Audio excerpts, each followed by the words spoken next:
जीनत अमान अपने दौर की उन लड़कियों में थीं जिनकी परवरिश एक खुले माहौल में हुई। ऐसा माहौल जहां लड़कियों को अपनी एक आजाद सोच, एक आजाद जहन विकसित करने का भरपूर अवसर मिलता है। नाना आपके कमरे में कोई रहता। जीनत अमान के इस जीवन की शुरुआत तब हुई जब उनकी एंग्लो इंडियन मां का और उनके मुस्लिम फादर अमानुल्लाह खान उर्फ अमान, जो फिल्म राइटर थे, उनका तलाक हो गया।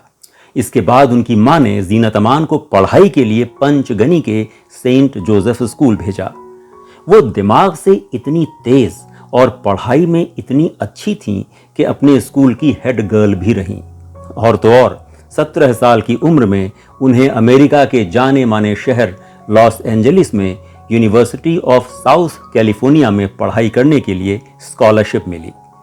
मगर वो ग्रेजुएशन मुकम्मल किए बगैर ही वापस आ गईं और 1970 में फेमिना मिस इंडिया के मुकाबले में शामिल हुईं और मिस इंडिया एशिया पैसिफिक के खिताब से नवाजी गईं। इसके बाद वो मिस एशिया पैसिफिक चुनी भी गईं। अपनी मां की हौसला अफजाई पर उन्होंने कुछ वक्त मॉडलिंग भी की। 1971 में अपने पारिवारिक दोस्त ओपी रल्हन की फिल्म हलचल में एक छोटी सी भूमिका करने के बाद उसी साल उनकी कामयाब फिल्म यात्रा का आगाज हुआ, हरे रामा हरे कृष्णा से, जिसमें उन्होंने एक उदास और खिन्न मना हिप्पी लड़की जैनिस के किरदार में जान डालकर उसे यादगार बना दिया।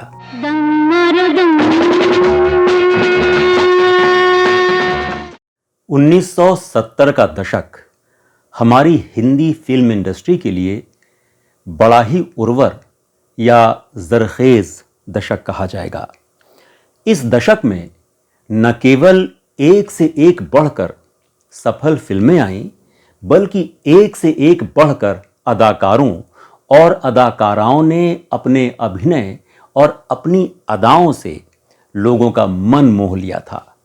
जीनत अमान एक ऐसी ही अभिनेत्री थीं, एक ऐसी अभिनेत्री जिन्होंने हिंदी फिल्मों में हेरोइन के बारे में हमारी रवायती धारणा को बदल कर रख दिया। कितने दिन बाद मिले, तुम कितने दिन कहाँ रहे, जान के जो अनजान। 1973 में उन्होंने धुंध और यादों की बारात जैसी सफल फिल्में की। धुंध में उनके किरदार का नाम था रानी रंजीत सिंह, जो अपने क्रूर और बदमिजाज पति से नजात चाहती है। न मरना रास आया, न जीना मन भाया, जाऊं कहाँ। फिर आई यादों की बारात, जिसके इस रोमांटिक गाने को हर कोई गुनगुनाता पाया गया। चुरा लिया है तुमने जो दिल को। उसी साल देवानंद के साथ उनकी एक और कामयाब फिल्म हीरा पन्ना भी आई। पन्ना की तमन्ना है कि हीरा मुझे मिल जाए। 1974 में जीनत अमान शम्मी कपूर की फिल्म मनोरंजन में एक क्रांतिकारी भूमिका में आई, एक कॉल गर्ल की भूमिका में। गोया के जो नाचे, गोया के जो नाचे। जिसमें क्रांतिकारी बात यह थी कि उनके किरदार को नैतिकता और अनैतिकता की बहस से आजाद रखा गया था।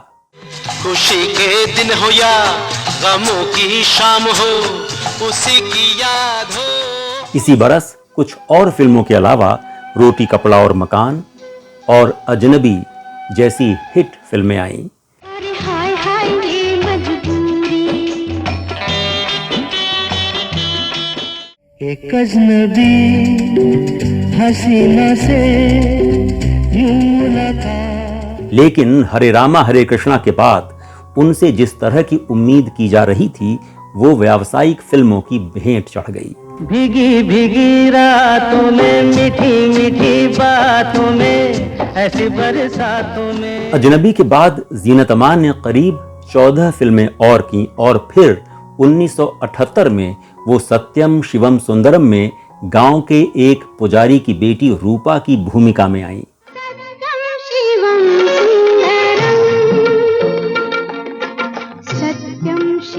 रूपा के चेहरे और गर्दन का दाहिना हिस्सा एक दुर्घटना में जल जाता है, जिसे वो अपनी साड़ी के पल्लू से छुपाए रखती है। और भये पनघट पे मोहि लट खट शाम सता। ये एक चुनौती भरा रोल था, लेकिन राज कपूर की इस फिल्म की हीरोइन बनने के लिए उन्हें अपने सरपरस्त देवानंद के साथ काम करने की संभावना को ही कुर्बान नहीं करना पड़ा, उस बेपनाह मोहब्बत से भी महरूम होना पड़ा जो देव साहब उनसे करते थे। मैं जानती हूँ अगर तुम मुझे नहीं मिले तो मेरी ये जिंदगी हमेशा अधूरी रहेगी। मैं तुम्हें कैसे कहूँ कुमार, मुझे अपने दिल में छुपा लो। ऐसे न मुझे तुम देखो, सीने से लगा लूंगा तुमको मैं चुरा। अच्छा, ये वो जमाना था जब राज कपूर की हर नई फिल्म में हीरोइन कौन होगी इस पर चर्चा रहती थी। सत्यम शिवम सुंदरम की संभावित हीरोइन के बारे में अटकलों का बाजार गर्म था। किसी को अंदाजा नहीं था कि जीनत अमान अपनी होशियारी और हौसले से राज कपूर का दिल जीत लेंगी। एक दिन राज कपूर आरके स्टूडियो के प्रांगण में स्थित अपनी उस कॉटेज में आराम कर रहे थे जो खास उनके लिए बनाई गई थी।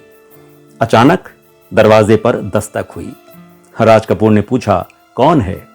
तो जवाब मिला, आपकी फ्यूचर हीरोइन। दरवाजा खोलते ही उन्होंने अपने सामने सत्यम शिवम सुंदरम की मुख्य किरदार रूपा को पाया।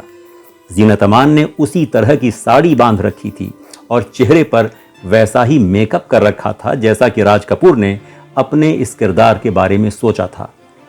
फिर जो हुआ सब जानते हैं। चंचल शीतल निर्मल कोमल संगीत।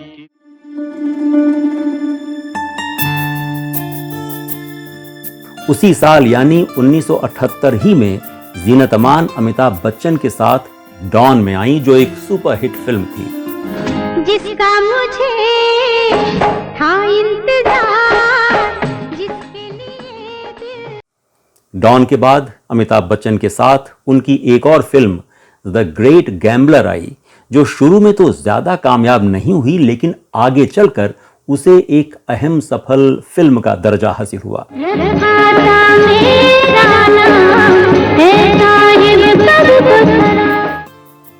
इसी फिल्म का एक दो गाना जो जीनत अमान और अमिताभ बच्चन पर फिल्माया गया था, लोगों के दिलों पर छा गया। दो लफ्जों की है दिल की कहानी। आज भी ये गाना सुनने वालों के दिलों में एक खास तरह का दर्द पैदा करता है। या है मोहब्बत या है जवानी। इस बीच अब्दुल्ला की शूटिंग के दौरान जीनत अमान संजय खान के बहुत नजदीक आ गई। कहते हैं दोनों ने शादी भी कर ली थी, हालांकि संजय पहले ही से शादीशुदा थे। मैंने पूछा चांद से कि देखा है कहीं मेरे यार सा हंसी। ये शादी या अफेयर जो भी था, एक साल में खत्म हो गया, मगर जीनत के लिए ये बहुत खराब अनुभव साबित हुआ। बेहद तल्ख और दुखदाई, इतना कि वो इसके बारे में बात भी करना पसंद नहीं करती। इस रिश्ते के खत्म होने के बाद उन्होंने पूरी तरह अपनी फिल्मों पर ध्यान केंद्रित किया। क्या देखते हो सूरत तुम्हारी। 1978 में जीनत अमान की 5 फिल्में रिलीज हुई, जिनमें राम बलराम और अब्दुल्ला अहम हैं। लड़की पसंद की मुश्किल से मिलती है, मिल गई।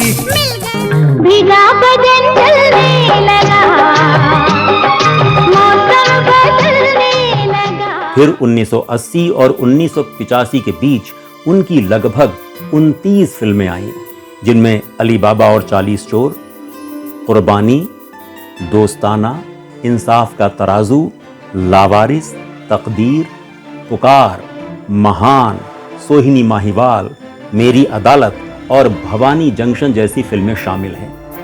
इंसाफ का तराजू में एक रेप विक्टिम के किरदार को जिस प्रभावशाली अंदाज में उन्होंने निभाया, उसकी बड़ी प्रशंसा हुई। जी हाँ, मैंने उसका खून कर दिया, उस पर गोलियां बरसा दी। अफसोस यही है कि पिस्तौल में सिर्फ 6 गोलियां थी, 7 नहीं, वरना मैं सब के सब उसके सीने में उतार देती। यही वो लम्हा था जब जीनत के दिल में शादी करने का ख्याल जोर मार रहा था। वो अपना घर बसाना चाहती थी इससे पहले कि वक्त निकल जाए। जीनत अमान से शादी करने के सपने भला कौन नहीं देखता होगा, मगर जीनत की इस नाजुक जज्बाती कैफियत के आलम में जो शख्स उनकी जिंदगी में दाखिल हुआ वो था मजहर खान। हैरत होती है, कहां जीनत अमान और कहां मजहर खान। एक एक्टर के तौर पर वो जितनी कामयाब, मजहर खान उतने ही नाकाम। जीनत अमान की खूबसूरती, उनकी बेपनाह दिलकशी, ऐसी परफेक्ट फिगर और कैसी जानलेवा स्टाइल थी उनकी, कैसा सम्मोहित कर देने वाला उनका चार्म, उनकी बातचीत का अंदाज। जब वे मुखर होती तो एक समा बंध जाता था। तेरी हर अदा है हंसी, नजर न लग जाए कहीं। सुना है बोले तो बातों से फूल झड़ते हैं, ये बात है तो चलो बात करके देखते हैं। सुना है दिन में उसे तितलियां सताती हैं, सुना है रात को जुगनू ठहर के देखते हैं। और सबसे बढ़कर उनकी समझ, उनकी बौद्धिकता, हुस्न और अक्ल का विलक्षण संगम रही है जीनत अमान, और निहायत ही गरिमामय व्यक्तित्व की मलिका। कहां जीनत अमान और कहां मजहर खान। जीनत की मां मजहर खान के साथ उनकी शादी के घनघोर खिलाफ थी, मगर उनके लाख समझाने के बाद भी जीनत नहीं मानी और कर बैठी अपने जीवन की सबसे बड़ी भूल। शादी के बाद जल्द ही उन्हें महसूस हुआ कि उनकी दुनिया और उनकी जिंदगी दोनों सिमट गए हैं। मजहर खान नहीं चाहते थे कि जीनत एक पब्लिक फिगर के तौर पर, एक कलाकार के तौर पर या एक शख्स के तौर पर फलें फूलें, आगे बढ़ें या कुछ और करें। वो चाहते थे कि जीनत अपनी दुनिया को घर तक महदूद कर लें, और हुआ भी ऐसा ही। इस निराशाजनक स्थिति में उनका एकमात्र सहारा था अपने दोनों बच्चों के लिए उनका गजब का प्यार। आगे चलकर एक इंटरव्यू में जब उनसे पूछा गया कि जो जिंदगी गुजर गई, अगर उसमें उन्हें कुछ अलग करना हो तो वो क्या होगा, उनका जवाब था, There are some things that I would do differently, like I would listen to my mother. There are some things that I would do differently. I would listen to my mother. मैं अपनी मां की सुनूंगी। हमारा ये video देखने के लिए आपका शुक्रिया। आपको कैसा लगा या आपके जहन में कुछ और हो तो कमेंट्स में लिखें। हाँ, हमारे चैनल यादें नई पुरानी को सब्सक्राइब जरूर करें। मेहरबानी हो।